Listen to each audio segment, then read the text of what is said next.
Bismillahirrahmanirrahim. Insya Allah sore sekarang kita kupas makna dari fungsi zikir. Ya. Jadi dalam sebuah hadis yang disahihkan oleh muhadis, ya, yaitu seorang penyusun hadis, Syekh Al-Albani diriwayatkan dalam Shahihul Jami' Is-Shaghir, ya, nomor hadisnya 7700. An Abdullah ibni Busrin radhiyallahu anhu ana robian qala Rasulullah SAW.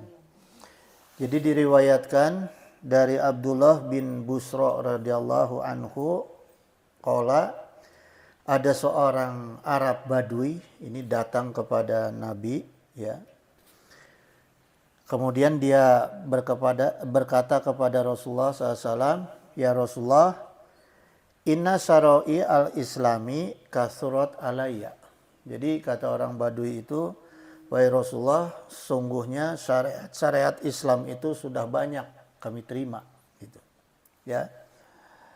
Fa'anbini minha bisyai'in atasyabbasu bihi, gitu. Jadi kata orang Arab Badui itu, beritahukanlah kepada kami sesuatu yang bisa membuat kami itu berpegang teguh kepada syariat Islam. Ya. Jadi Islam itu sudah datang ke orang-orang Badui itu, ke baninya orang Badui ini. Cuma dia minta nasihat dari Rasulullah supaya dia bisa melaksanakan syariat Islam itu dengan teguh, gitu. Ya.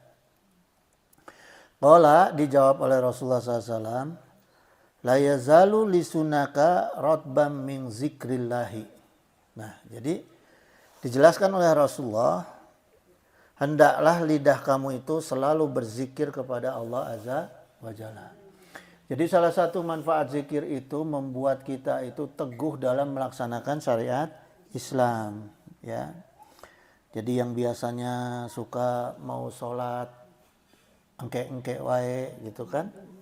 Nah, aiku zikir mah, ku dalam zikir maka akan jadi teguh kita dalam mengamalkan sholat.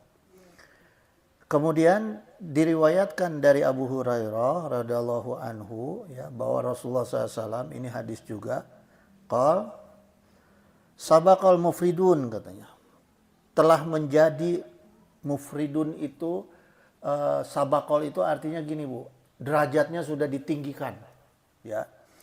Jadi sudah ditinggikan, kata Rasulullah, mufridun.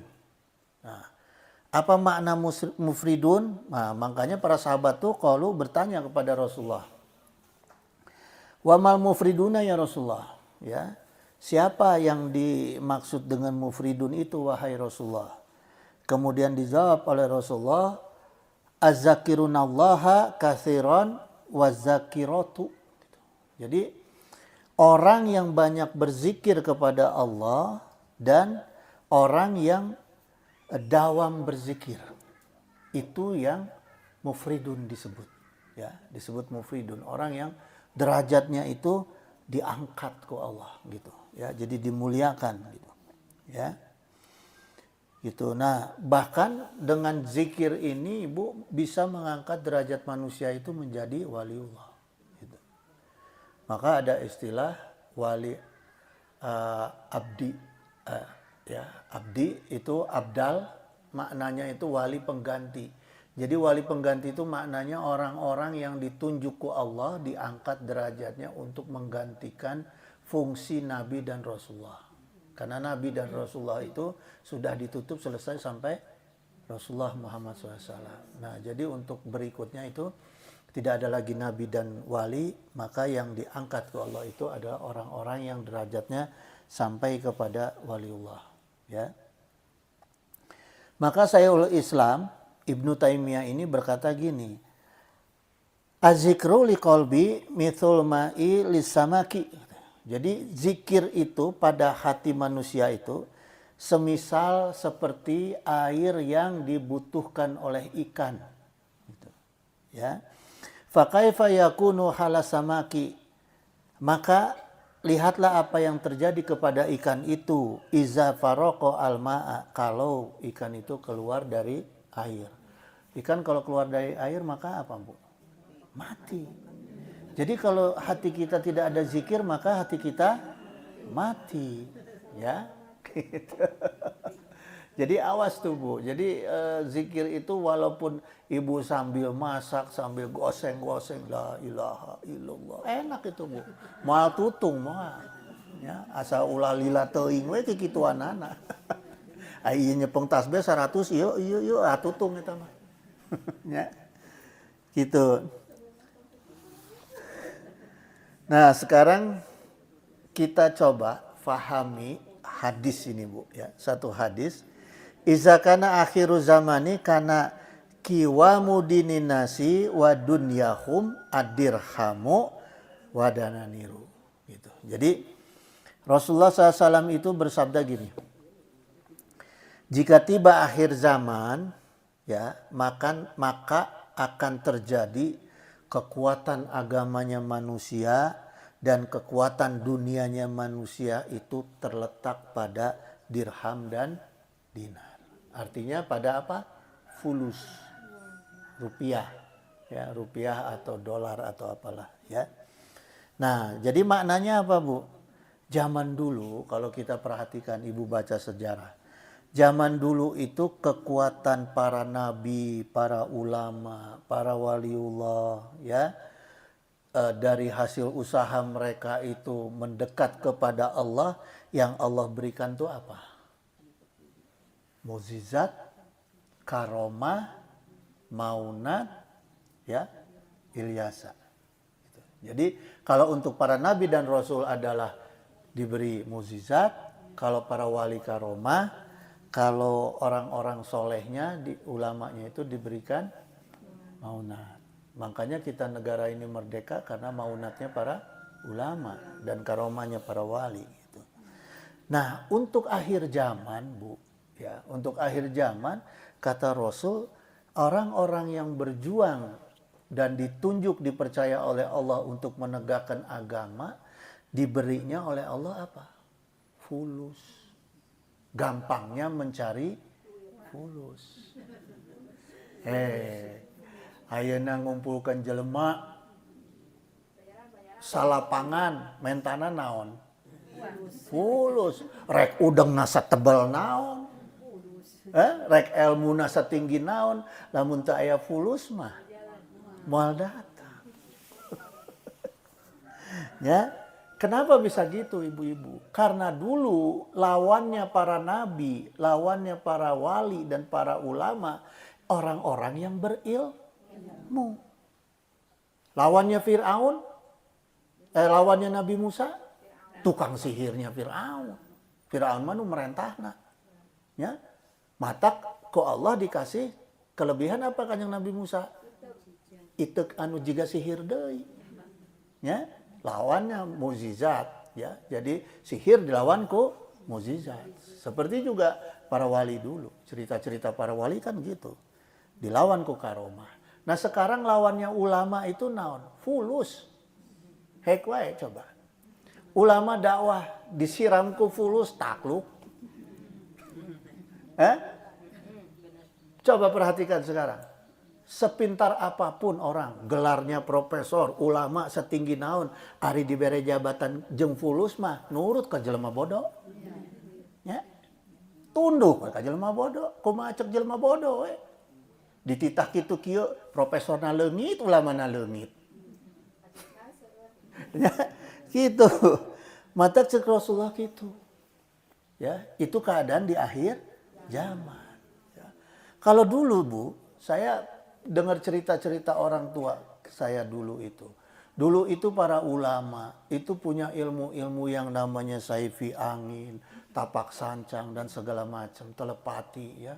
Ulama dulu tuh saya Abdul Muhi kalau mau ke Mekah dari Tasik tinggal masuk guha, bleng ke Mekah. Ya. Mau nelepon pakai telepati. Ayeuna make naon? HP. Ayeuna hoyong terbang teu kudu make saifi angin, tinggal meuli tiket. Asa gaduh acis. Itu. Ya.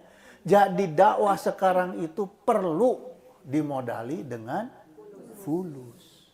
Nggak bisa tanpa fulus. Ya. Itu. Karena lawannya sekarang adalah fulus. Nah, cuma sayangnya Bu, gogodana oge fulus. Buktinya naon gogodana oge fulus. Banyak ulama, habib, ustad, modal agama kanggo neangan fulus. Fulus kene we.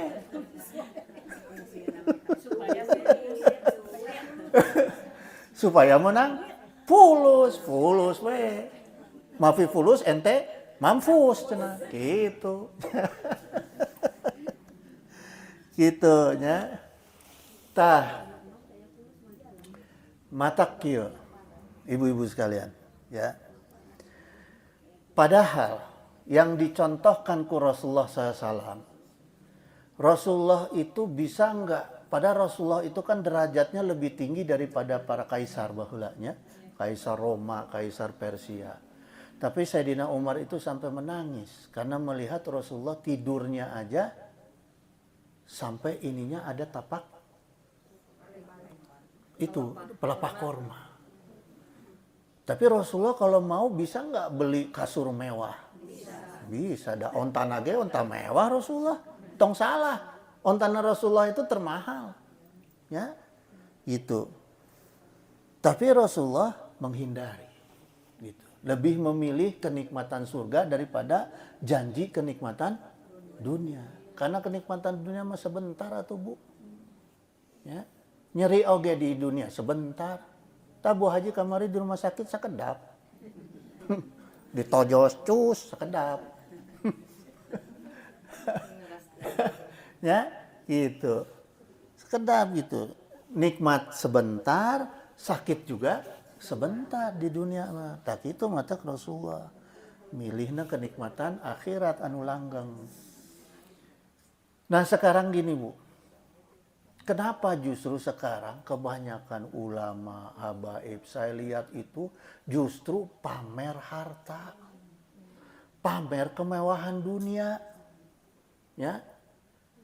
Justru sekarang banyaknya begitu. Di medsos itu pamer kenikmatan dunia. Ayo nu ngaku boga imah hargana 100 miliar. Cina, ya. Gitu. Miliar. Gitu.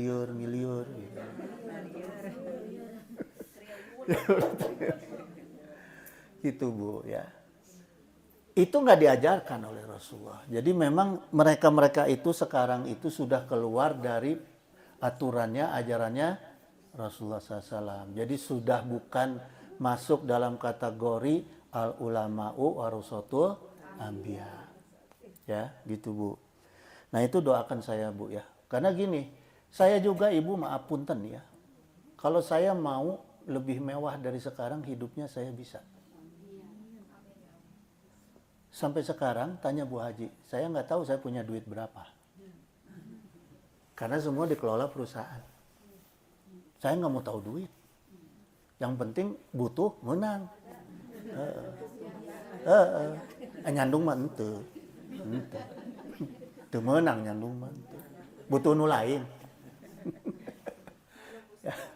Kenapa saya perlu mobil? Rasulullah juga perlu onta. Karena kan saya dakwah ke Jakarta harus pakai kendaraan, ya. Tapi nggak harus kendaraan yang mewah-mewah banget. Yang penting pinggang nggak sakit, nggak masuk angin, gitu we. Nggak kepanasan. Mau lebih mewah bisa, mau beli bisa. Tapi nggak mau. Iya nggak perlu, nggak perlu sejauh itu. Gitu. Ya.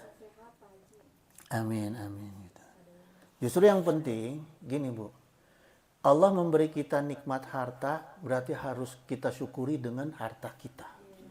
Allah memberi kita nikmat ilmu, harus kita syukuri dengan ilmu kita. Kalau minta duit, lain syukur eta ngaranna. Ya? Bisnis. Mata saya nggak berbisnis Bu, sekarang yang berbisnis Bu Haji, saya mah nggak mau bisnis. Kerjaan saya tiap hari mutolaah, ngaji udah. Yang bisnis mah Bu Haji. Minta duit ya orang mah. Ya. Sekarang kita kupas seperti apa hubungan zikir dengan kaidah tasawuf dan tauhid. Ya. Apa itu kaidah, Bu? Kaidah itu adalah pedoman. Jadi kalau ibu dengar kata kaidah itu artinya pedoman kanggo amal urang.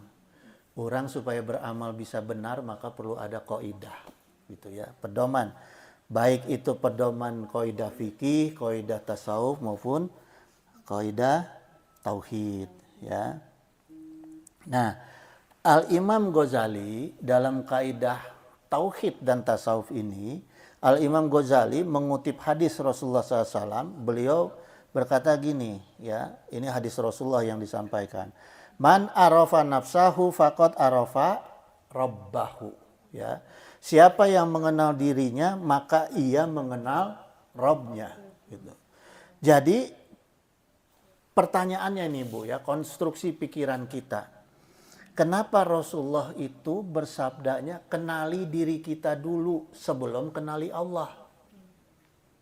Tadi apa? Ya, man arafa nafsahu, artinya siapa yang mengenal dirinya maka dia mengenal Rabbnya. Jadi kita kenali diri kita dulu baru kita mengenal Allah. Kenapa bisa begitu, Bu? Kenapa enggak kita kenal Allah dulu? Nah, ini bicara tauhid, ya. Ini analogi tauhid. Jadi gini, Bu. Saya ambil misal yang paling sederhana aja. Kita ini kan di dalam diri kita ini banyak sekali kebutuhan. Apa saja kita butuh. Batin kita dalam diri kita butuh maupun eksternal kita juga butuh, ya. Nah, sekarang berarti kalau kita logika sederhananya yang kita butuhkan itu adalah tempat yang bisa atau sesuatu yang bisa menyediakan semua kebutuhan kita. Berarti kita itu yang akan kita cari adalah sebuah toko, sebuah pasar yang lengkap. Mual datang ke warung. Ya. Satu itu. Yang kedua, nggak mungkin kita datang ayeuna ke pasar coba tanpa rencana. Datang ke pasar. Yang nggak butuh dibeli, yang butuh nggak dibeli. Yang butuh nyari di warung. Ya. Kebiasaannya gitu, Bu. Nah, sekarang ini konsep tauhidnya. Karena kita banyak membutuhkan, kita memerlukan sesuatu yang bisa memenuhi kebutuhan kita semuanya sepenuhnya, maka kita perlu Tuhan, perlu Allah yang bisa memenuhi semua kebutuhan kita. Jadi jangan cari warung. Sedangkan di dunia ini sekarang kan banyak konsep Tuhan. Aya nu kieu, aya nu kitu, aya nu kitu. Hek pikirkeun. Saha Tuhan disebut manusia yang benar-benar bisa memenuhi kebutuhan kita seluruhnya. Tah, eta pikirkeun heula, Bu. Matak cek Rasulullah, pikirkeun heula diri sendiri, kenali dulu diri sendiri, baru kita mencari Tuhan. Sehingga kita bisa mendapatkan Tuhan yang cocok dengan kebutuhan diri kita. Neangan salaki kumaha. Anu kasep, anu fulusna loba.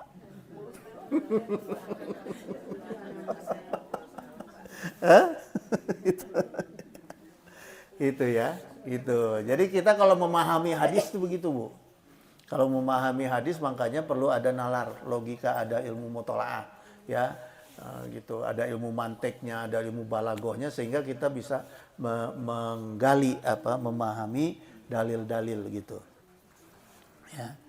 Nah, kemudian sekarang gini, Bu. Itu tadi udah ya, kita udah bisa ada konstruksi kan di kepala ya. Berarti kita kenali nih diri sehingga kita mengenali Allah. Ibu udah kenal Allah belum? Saya tanya nih, ibu-ibu udah kenal Allah belum? Mau kenalan enggak? Mau. Sekarang saya kenalin. Ya. Dalam surat Asy-Syura ayat 20 ini Allah mengenalkan dirinya. Supaya kita mengenali Allah, ya. Wa qalallahu ta'ala man kana yuridul harsa akhirati nazid lahu fi harsihi. Jadi Allah sendiri yang menyampaikan, siapa yang menghendaki keuntungan di akhirat akan kami tambah keuntungan baginya. Nah, Allah kenali dirinya itu dengan menyampaikan kepentingan keuntungan kita. Ya. Itu Bu, pahami nih. Jadi Allah kenali dirinya itu bukan Allah kenali ini saya yang maha, enggak. Seperti tadi Rasulullah sampaikan man arafa tadi, nafsahu, ya. Jadi yang Allah sampaikan sekarang nyambung dengan yang kalimat Rasulullah tadi hadis. Yang Allah sampaikan, nih kamu kan butuh Tuhan yang bisa memenuhi kebutuhan kamu. Nah, sekarang saya kenali diri saya. Supaya kamu bisa memenuhi semua kebutuhan diri kamu, maka kata Allah penuhi keuntungan yang dicari itu adalah keuntungan akhirat.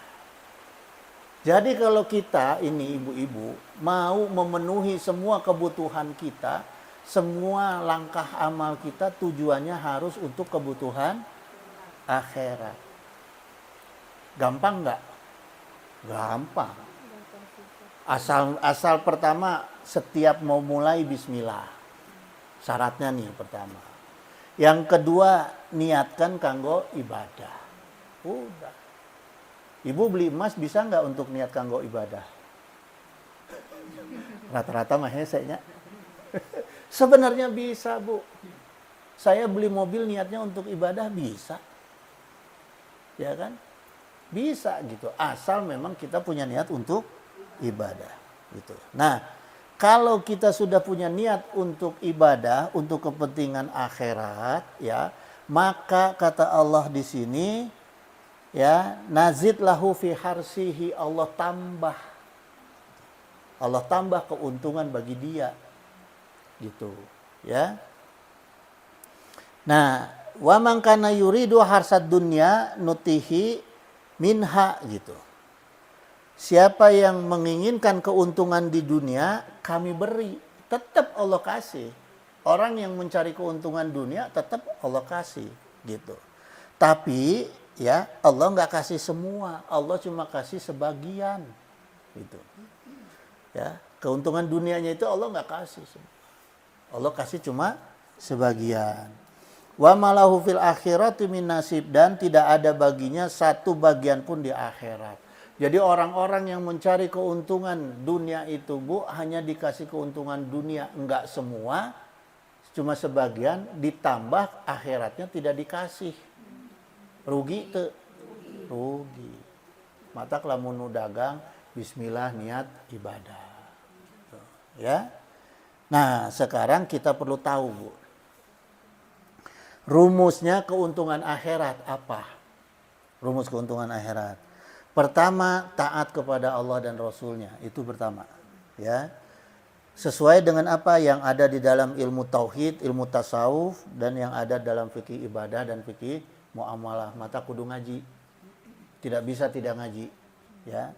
Yang kedua, jangan ada niat mencari dunia hanya untuk membeli kesenangan dunia aja. Tapi harus ada untuk memudahkan ibadah dan dakwah. Bukan sekedar ibadah untuk diri kita, tapi harus ada keinginan untuk dakwah. Gitu. Seperti misalnya infak, sedekah. Udah jangan pelit lah kalau untuk infak, sedekah, ya. Jariah, apalagi untuk kepentingan ibu-ibu nges datang ke dia kudu beli make up, ya kan? Kan kalau nggak dibedak nggak pede datang ke majelis. Kenapa beli bedak kamu ke majelis gitu. Ya, ter pede supaya pede. Ibadah. Gitu ya. Jadi harus ada Bu, harus ada niat dalam tolabul rizki itu untuk kepentingan ibadah dan dakwah gitu. Nah, jadi Bu, dari dalil-dalil tadi yang saya sampaikan dirumuskan ya, dirumuskan ku Syekh Abdul Qadir Jailani dalam salah satu kitab beliau yaitu Sirrul Asrar ya. Nah, kita masuk ke kitabnya sekarang. Jadi Syekh Abdul Qadir Jalani menjelaskan begini. Fal wajibu 'alal abdi talabu hayati qalbiyati ukhrawiyati. Jadi kata Syekh Abdul Qadir Jalani, maka hamba di dunia ini wajibnya wajib mencari kehidupan kolbu kita di alam akhirat. Jadi Bu, sebelum kita mati sampai ke akhirat, anterin hati kita dulu nyampe ke akhirat. Ya. Ibu supaya tahu akhirat bakal cilaka atau bakal untung, carana kumaha. Hek, ayeuna ibu rek ke Grand misalnya. Kan lebih bagus ibu nyuruh orang. Coba suasana di Grand kumaha sih, kira-kira bahaya ente. Lamun cek yang kita suruh bilang, oh bahaya Bu, kudu kieu, kan kita udah dapat informasi duluan. Mata kita bisa memutuskan. Cilaka moal ya datang ke Grand. Kalau mau maksa gimana caranya? Tak iya diajarin ku Syekh Abdul Qadir Jalani. Anterkeun heula hate urang ke akhirat. Memeh jasad urang. Lamun jasad urang kaburu datang ke akhirat cenah naon geus dibakar ti heula. Nauzubillah. Suma nauzubillah ya. Nah, sebelum kita kena itu kasus di akhirat, lebih baik anterin hati dulu. Caranya bagaimana? Isi hati kita dengan ilmu. Itu Bu. Ya. Karena kenapa Syekh Abdul Qadir Jalani enggak katakan pikiran kita? Karena banyak orang pinter justru cilaka. Karena hatinya bukan yang nyari ilmu, bukan hatinya tapi otaknya. Matak banyak orang pinter yang kabalingan. Anu ditangkap ku KPK eta lulusan SD santri atau nu palalinter? Palalinter. Karena hatinya tidak mencari ilmu. Yang cari ilmu cuma kepalanya aja. Gitu ya. Maka cek Syekh Abdul Qadir Jailani itu min ahli talqin fid dunya qabla fautil waqti gitu ya. Dari guru, dari musyrid yang ahli talqin di dunia sebelum waktunya habis. Jadi ini kata Syekh Abdul Qadir Jailani ya. Qabla fautil waqti, sebelum waktu kita habis. Jadi sebelum kita mati, kita harus sudah mengenal dulu akhirat. Hati kita ya. Kenapa Bu? Karena kalau hati yang mengenal akhirat, hati akan menuntun kita. Kalau otak yang mengenal akhirat, nuntunnya kasar. Mata, kalau otak itu kan sumbernya dari mata dan telinga, dari indera. Mata ngelihat nu mewah-mewah, hoyongna nu mewah. Nggak peduli halal haram, hantam terus we. Ya, jadi rumusnya 3H, halal haram, hantam terus. Ya. Kalau cuma mengandalkan indera dan otak gitu. Tapi kalau mengandalkan hati enggak. Kalau udah diisi ilmu mah enggak. Kalau otak yang diisi ilmu sok ngakalin Bu. Gimana caranya supaya teu kanyahoan tak itu? Lain kumaha carana supaya teu maksiat. Tapi kumaha carana supaya teu kanyahoan, tak eta otak. Ya, itu bahayana. Kama qala Rasulullah SAW. Seperti yang disabdakan oleh Rasulullah. Man talaba dunya bi amalil akhirati fala nasiba lahu fil akhirati. Siapa yang mencari dunia dengan amalan akhirat, maka dia tidak akan dapat bagian apa-apa di akhirat nanti. Fa inna dunya mazra'atul akhirati. Maka dunia ini adalah ladangnya akhirat. Itu ya. Jadi Faiza lam yazrahu fi hazihi. Nah, dijelaskan suku Syekh Abdul Qadir Jalani, maka siapa yang tidak menanam di dunia lam yasud fil akhirati, dia tidak akan panen di akhirat. Gitu Bu. Ini mah rumus sederhana ya. Kalau mau panen harus nanam. Kalau nggak nanam nggak panen ya. Wal muradu minal mazraati ardul wujudil gitu. Yang dimaksud dengan ladang adalah wujud dunia yang ada, yang kita alami sekarang. Jadi ladang itu adalah dunia yang sekarang kita jalani. Ya, jadi gimana amal kita sekarang di dunia ya. Nah, keadaan dunia sekarang ini Bu dibagi dua lagi. ku Syekh Abdul Qadir Jailani. Satu itu angfusi, sifatnya angfusi. Angfusi itu artinya yang ada di dalam diri kita, angfus, jiwa, ya, yang ada di dalam diri kita. Jiwa itu isinya apa? Kolbu dan akal. Kolbu dan akal. Itu isinya jiwa kita. Ya, maka kullu nafsin dha'iqatul maut. Setiap yang berjiwa pasti mati. Bukan kullu ruhin. Karena ruh tidak akan pernah mati. Ya. Kalau jiwa bisa mati, Bu. Orang yang nggak ada akal mati nggak? Mati. Walaupun fisiknya hidup. Maka orang yang nggak ada akal nggak wajib beragama. Ya. Karena ke Allah udah dianggap udah selesai dia. Udah mati gitu. Ya. Itu yang pertama angfus tadi ya, yang di dalam diri kita. Jadi hati, kolbu dan akal, ya.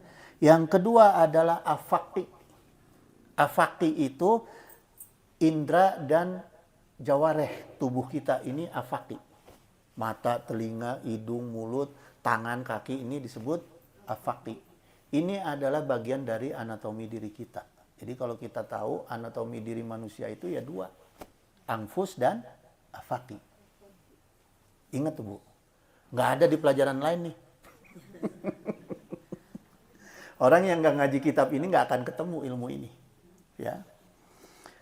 Wa qala Allah Ta'ala wala takunu kallazina nasullaha gitu. Dan jangan kamu seperti orang-orang yang lupa kepada Allah.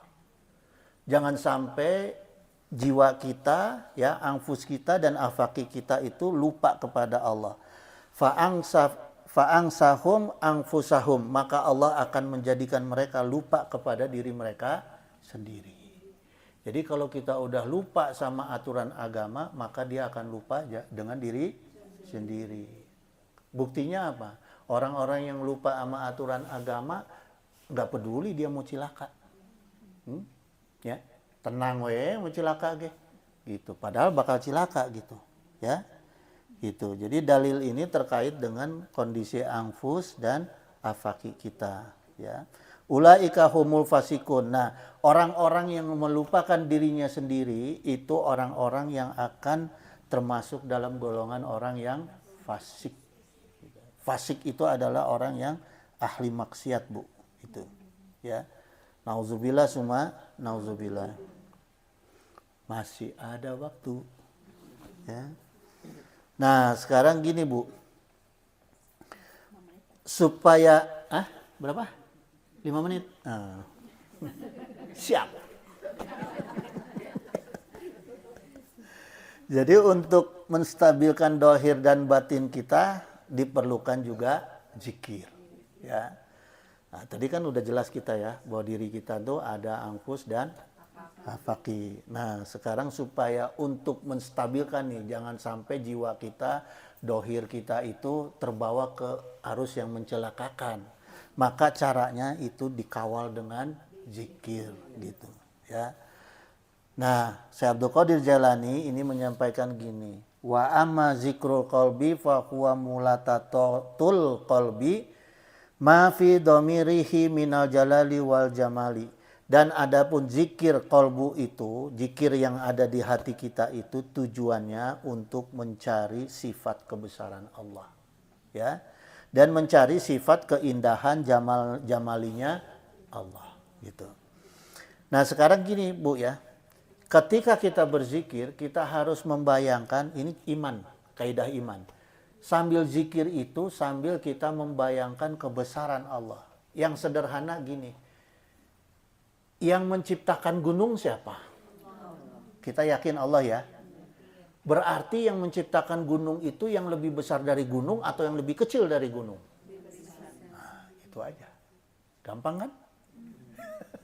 Ya, kalau cerita tauhid gampang sebenarnya, Bu. Gitu, ya. Ciptakan gunung siapa? Allah. Nggak mungkin yang nyiptain lebih kecil, kumaha numpuk-numpuk nah. Pasti harus yang lebih besar. Itu, ya.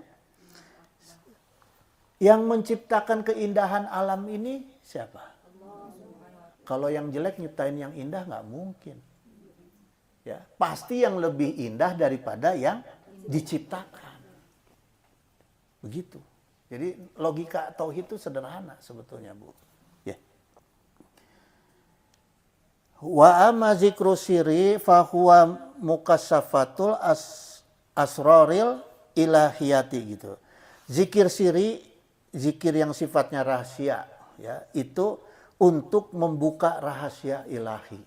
Jadi kalau kita banyak zikir dengan secara rahasia, artinya di dalam hati itu kita sering terus dalam berzikir, Bu, ini akan membuka rahasia Allah. Apa maknanya? Hidup kita itu kan dikawal oleh dua rahasia, Bu. Kita nggak akan tahu kodok dan kodar kita. Itu adalah rahasia Allah. Tapi dengan kita banyak berzikir kepada Allah secara rahasia, itu akan dibukakan rahasia Allah itu. Perlahan-lahan. Dengan cara apa? Firasat. Ya. Itu, Bu. Firasat itu. Firasat sama ilafat sama itu. Beda bahasa. Sama. Maknanya sama. Gitu. Cek ulama mah ilafat, cek ahli psikolog mah firasat. Gitu. Maka ada kitab firasat, Bu. Ada kitab firasat khusus tuh ada. Gitu. Ya, nanti kalau mau ngaji itu saya harus beli dulu kitabnya. Pelajari dulu. Gitu. Tapi ada itu. Saya tahu itu ada, ya. Nah, gitu, Bu. Jadi artinya bukan berarti Allah kasih tahu rahasia kita, oh nanti kodok kamu gini, kodar kamu gini. Enggak. Tapi Allah berikan firasat. Menjadi firasat kita menjadi tajam. Nah itu. Ya. Bu, makanya jangan ragu-ragu dalam zikir. Karena gini, Bu, ini yang saya rasakan ya. Pengalaman saya. Sholawat itu mengantar datangnya dunia. Yang saya rasakan nih, dawam sholawat. Dawam tahajud yang menjaga kita dari bahala. Dawam tahajud, ya. Nah, kemudian dawam zikir belum. Baru saya mau dawam karena baru buka kitabnya.